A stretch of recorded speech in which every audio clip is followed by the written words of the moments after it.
Hey everyone, कैसे हैं आप सब। One more time welcome to Sapna study academy. आज हम पढ़ेंगे एनसीईआरटी क्लास 8 का chapter number 3 coal and petroleum, कोयला और पेट्रोलियम। जैसा कि आप लोग जानते हैं कि हमारी नेचर ने हमें बहुत से रिसोर्सेज प्रोवाइड किए हुए हैं जिन्हें हम नेचुरल रिसोर्सेज कहते हैं। इन्हें हम टू टाइप्स में स्टडी करते हैं। एक होते हैं आपके inexhaustible natural sources and second type is exhaustible natural resources. ठीक है, जो इनएग्जॉस्टिबल नेचुरल सोर्सेज होते हैं इन्हें एक और नाम दिया गया है, वो है रिन्यूएबल रिसोर्स। ठीक है, ये दो वर्ड से मिलके बना है, री प्लस न्यू, मतलब ये बार बार बनते रहते हैं। ठीक है, अगर इनके बारे में देखा जाए तो इनकी क्वांटिटी कैसी होती है, अनलिमिटेड होती है। इट मीन्स कि जो हम ह्यूमन हैं चाहे इनका कितना भी यूज़ कर लें ये ख़त्म नहीं होते हैं। अगर इनके एग्जांपल्स की बात की जाए तो जैसे सनलाइट, जो सनलाइट है वो कभी भी फिनिश होने वाली नहीं है। अगर हम डेली सनलाइट ले रहे हैं तो ऐसा नहीं है कि नेक्स्ट डे सन नहीं निकलेगा। तो एक हो गया सनलाइट, सेकेंड इज एयर। ये किसके एग्जाम्पल है, इनएग्जॉस्टिबल नेचुरल रिसोर्सेज के। Second type is exhaustible natural resources. इन्हें एक और नाम दिया गया है, वो है नॉन रिन्यूएबल। ठीक है, कि ये बार बार रिन्यू नहीं होंगे। ऐसा नहीं है कि इन्हें हम यूज़ करते जाएंगे और ये अपने आप ही रिन्यू होते जाएंगे। तो क्योंकि ये क्या वजह है कि ये रिन्यू नहीं हो रहे हैं, क्योंकि हमारे पास बहुत ही लिमिटेड क्वांटिटी में प्रोवाइड किए जाते हैं। ठीक है, और अगर हम जो ह्यूमन है अगर इनका ज़्यादा से ज़्यादा यूज़ करेंगे तो ये धीरे धीरे फिनिश होते जाएंगे। इनके एग्जांपल्स हैं मिनरल्स, फॉरेस्ट, वाइल्ड लाइफ। अगर फॉरेस्ट हमारे जो बन है हमारे फिनिश हो जाएंगे तो ऑटोमेटिकली जो वाइल्ड लाइफ है वो भी फिनिश हो जाएगी। और कौन कौन से एग्जांपल्स हैं, कोल, पेट्रोलियम। यहाँ पे टर्म्स आई हैं कोल एंड पेट्रोलियम। ये क्या है, एग्जॉस्टिबल नेचुरल रिसोर्सेज। आज हम बेसिकली जो टॉपिक पढ़ेंगे वो क्या है, कोल एंड पेट्रोलियम। जो कोल और पेट्रोलियम है उन्हें हम एक टर्म से डिफाइन करते हैं और वो है फॉसिल फ्यूल। इन्हें अब हम फॉसिल फ्यूल क्यों कहते हैं, क्योंकि किससे बनते हैं, जैसे आपके जो लिविंग ऑर्गेनिज्म है, जैसे प्लांट हो गए, एनिमल्स हो गए, जैसे ही उनकी डेथ हो जाती है तो उसके बाद क्या हो जाता है, कुछ सालों बाद ये फॉसिल फ्यूल्स बनते हैं। जो एनिमल्स और प्लांट्स डेड हो जाते हैं उन्हें हम क्या कहते हैं, लिविंग ऑर्गेनिजम्स को फॉसिल कहते हैं। और उसके बाद जो ये फ्यूल हमें उभर के निकलते हैं उन्हें हम क्या कहते हैं, फॉसिल फ्यूल्स कहते हैं। फर्स्ट ऑफ ऑल अगर हम कोल की बात करें तो इसका कलर कौन सा है, ब्लैक कलर है और ये एकदम स्टोन की तरह हार्ड होता है। इसके पीछे एक इंटरेस्टिंग स्टोरी भी है कि बहुत टाइम पहले, जैसे मिलियन ईयर्स एगो क्या होते थे, जैसे यहाँ पे क्या है, प्लांट्स हैं, लेकिन जैसे ही कोई नेचुरल डिजास्टर आते थे लाइक फ्लड हो गया, अर्थक्वेक, भूकंप वगैरह, तो उस वजह से क्या होता था, ऑटोमेटिकली पेड़ क्या हो जाएंगे, नीचे गिर जाएंगे और ऊपर क्या गिर जाएगी, उनकी मिट्टी। ठीक है, यहाँ पे क्या हो गया, फिर अर्थक्वेक की वजह से या फिर फ्लड की वजह से क्या हो जाता था, नीचे मिट्टी के नीचे ही पेड़ दब जाते थे। ओके, फिर जैसे ही आपकी मिट्टी के नीचे दबते रहेंगे तो और ज़्यादा मिट्टी उसके ऊपर पड़ती रहेगी, प्लांट्स हमारे नीचे नीचे जाते रहेंगे। अब जितना ये नीचे जा रहे हैं तो क्या हो रहा है, प्रेशर क्या हो रहा है, हाई प्रेशर जा रहा है। ठीक है, और टेम्परेचर भी क्या होगा, हाई होगा। इस वजह से ये जो आपके जो प्लांट्स हैं एकदम डिकम्पोज होके क्या बन जाते हैं, कोल बन जाते हैं। ओके, सबसे पहले क्या होता है, बहुत सारे प्लांट्स हैं जो नेचुरल डिजास्टर है उनकी वजह से क्या होगा, मिट्टी में अंदर चले जाते हैं। ठीक है, दब जाते हैं और जैसे ही दबते रहेंगे तो और ज़्यादा मिट्टी उनके ऊपर पड़ती रहेगी। उस वजह से प्रेशर क्या है, हाई हो रहा है और टेम्परेचर भी क्या होगा, हाई। इस वजह से ये जो डिकम्पोज जो प्लांट्स है क्या बना देते हैं, फिर कोल बना देते हैं।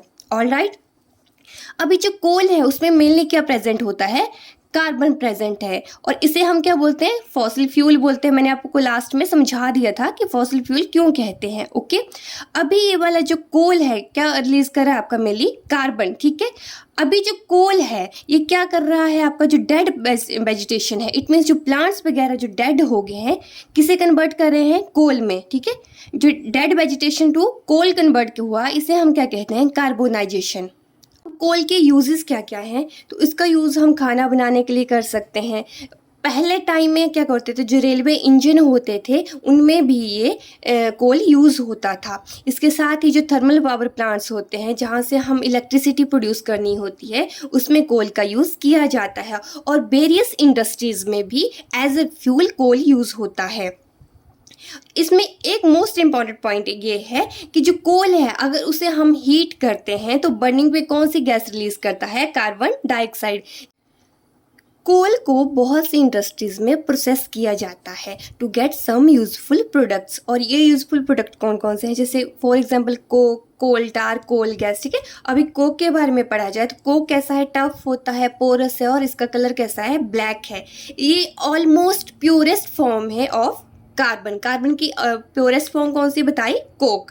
और इसका यूज़ कहाँ कहाँ किया जाता है, जैसे अगर हमने स्टील को मैन्युफैक्चर करना है या फिर हमने बहुत सी ऐसी मेटल्स हैं जिन्हें हम एक्सट्रैक्ट करना है तो उसमें यूज़ किया जाता है कोक। कोल टार की बात की जाए तो इसका कलर तो ब्लैक है, लेकिन किस फॉर्म में होता है, ये लिक्विड फॉर्म में होता है। बाकी किस में फॉर्म था, लिक्विड में। ठीक है, और ये वाला जो क्या है, इसकी जो स्मेल है कैसी होती है, अनप्लेजेंट स्मेल होती है, अच्छी स्मेल नहीं होती है। और ये ऑलमोस्ट 200 मिक्सचर्स सब्सटेंसेस का मिक्सचर है। ठीक है, कितने सब्सटेंसेस हैं इसमें, टोटल 200। इसका यूज़ कहाँ कहाँ किया जाता है, डाइज में, परफ्यूम्स में, पेंट में, या फिर आपने जैसे घरों में देखा होगा जो हमारे गर्म कपड़े होते हैं उनमें हम बॉल्स डालते हैं, छोटी छोटी वाइट कलर की बॉल्स होती हैं जिन्हें हम नैप्थलीन बॉल्स कहते हैं। वो भी किससे बनी होती हैं, कोल टार से। नेक्स्ट है कोल गैस। जब हम कोल को कोक में कन्वर्ट करते हैं तो इस प्रोसेस के दौरान जो हमें गैस मिलती है वो क्या है, कोल गैस। 1810 में क्या हुआ था, फर्स्ट टाइम जो कोल गैस है उसे हम as a street light use किया था। ठीक है, इसे हम as a source of light भी मानते हैं। लेकिन अभी के टाइम में क्या होने लगा है, इसे लाइट की जगह हम कैसे यूज़ करते हैं, फ्यूल के तौर पे यूज़ करते हैं। एज यू सी कि जो कोक है कौन सी फॉर्म में है, सॉलिड फॉर्म में था। कोल टार कौन सी फॉर्म में मिलता है हमें, लिक्विड फॉर्म में मिलता है। और कोल गैस किस फॉर्म में मिल रहा है हमें, गैसियस फॉर्म में मिल रहा है। Next is petroleum. तो पेट्रोलियम दो वर्ड से मिलके बना हुआ है, पेट्रा एंड ओलियम।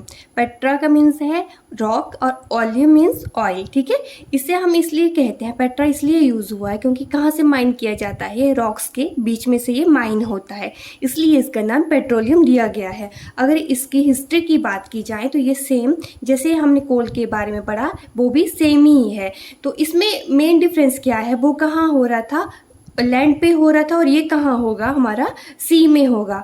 तो ओवर मिलियन ईयर्स एगो क्या हुआ था, सी में जितने भी आपके ऑर्गेनिजम्स है, जितने भी लिविंग ऑर्गेनिज्म होते हैं, धीरे धीरे कैसे है, उनकी जब डेथ हो जाती है तो क्या होगा, वो नीचे एकदम बॉटम में आके बैठ जाते हैं। उनके ऊपर क्या चली जाती है, जो सैंड है, क्ले है, उसके ऊपर जमा होती रहती है। तो इस वजह से क्या होगा, जो टेम्परेचर है वो भी क्या हो रहा है, हाई हो रहा है, साथ में प्रेशर भी हाई होने की वजह से ये सब में कन्वर्ट हो रहे हैं पेट्रोलियम और नेचुरल गैस में। तो पेट्रोलियम के बारे में कुछ और बातें जानते हैं। तो पेट्रोलियम कैसा होता है, डार्क ऑयली लिक्विड है। इसका ऑर्डर कैसा होता है, अनप्लेजेंट इनका ऑर्डर है। तो जो पेट्रोलियम है इसमें वेरियस कंस्टिट्यूएंट्स होते हैं, ठीक है, जिन्हें हम वन बाय वन स्टडी करेंगे। जैसे एलपीजी। एलपीजी क्या है, लिक्विफाइड पेट्रोलियम गैस।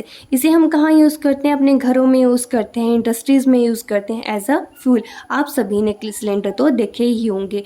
नेक्स्ट है पेट्रोल। जितने भी आपके लाइट वेटेड जो व्हीकल होते हैं उनमें क्या यूज़ करते हैं, हम पेट्रोल का यूज़ करते हैं। जैसे हमारा बाइक हो गया, स्कूटी हो गया, तो इन सब में क्या यूज़ कर रहे हैं, पेट्रोल। कैरोसिन कहाँ यूज़ करता है, fuel for stoves, lamps and jet aircraft. इन सब में क्या यूज़ करते हैं, हम कैरोसिन करते हैं। डीजल कहाँ होगा यूज़, जितने भी हैवी मोटर व्हीकल्स हैं लाइक बस हो गया, ट्रक हो गया, ये कहाँ पे यूज़ कर रहे हैं, हम डीजल यूज़ कर रहे हैं। इसके साथ ही जो इलेक्ट्रिक जनरेटर है उसमें भी क्या यूज़ करते हैं, हम डीजल। लुब्रिकेटिंग ऑयल कहाँ यूज़ करेंगे, जो लुब्रिकेशन उसे हमने प्रोवाइड करना है कहीं पे, तो हम क्या करते हैं, लुब्रिकेटिंग ऑयल यूज़ करते हैं। पैराफिन वैक्स कहाँ यूज़ होती है, जितने भी ऑइंटमेंट्स हैं या फिर कैंडल्स हैं, बेसलिन है, उन सब में ये वैक्स यूज़ होती है। लास्ट है विटामिन, वो कहाँ यूज़ होता है, पेंट्स में, और रोड सरफेसिंग के लिए भी हम इसका यूज़ करते थे। तो ये तो रही पेट्रोलियम की बात। अगर हम इन सभी कॉन्स्टिट्यूएंट्स को अलग अलग करना चाहते हैं तो उस प्रोसेस को हम कहते हैं पेट्रोलियम रिफाइनिंग। ठीक है, जब ये सारे के सारे अलग अलग हो जाएंगे तो इसी चीज़ को हम क्या कर दिया कि अलग अलग कर दिया, ड्रिफ्ट पार्ट कर दिया। इट मीन्स हम उसकी क्या कर रहे हैं, रिफाइनिंग कर रहे हैं। Last topic is natural gas. तो जब नेचुरल गैस है ये इजी टू ट्रांसपोर्ट, इधर से उधर लेके जाने के लिए बहुत इजी रहता है और इसे स्टोर किया जाता है हाई प्रेशर, जिसे हम क्या कहते हैं कॉम्प्रेस्ड नेचुरल गैस। ये एज अ फ्यूल भी यूज़ होता है, जैसे भी जितने ट्रांसपोर्ट व्हीकल हैं उनमें ये एज अ फ्यूल यूज़ होता है, क्योंकि ये क्या है लेस पॉल्यूशन क्रिएट करता है। और जो नेचुरल गैस है कहाँ कहाँ पाई जाती है, त्रिपुरा, राजस्थान, महाराष्ट्र और जो कृष्णा एंड गोदावरी डेल्टा है। सो ये टॉपिक था हमारे एग्जॉस्टिबल जितने भी नेचुरल सोर्सेज हैं उनके बारे में हमने स्टडी की। अगर हम बात करें तो जितने भी ये नेचुरल सोर्सेज होते हैं इनका हमें बहुत ही केयरफुली यूज़ करना चाहिए, ताकि जो हमसे आगे आने वाली जनरेशन है उन्हें भी हम ये नेचुरल सोर्सेज को प्रोवाइड कर सकते हैं। तो आज की वीडियो में बस इतना ही। इसी के साथ ये चैप्टर यहीं पे फिनिश होता है। कल हम मिलेंगे नेक्स्ट वीडियो में नेक्स्ट चैप्टर के साथ। तब तक के लिए thank you and please do like, share and subscribe to my YouTube channel.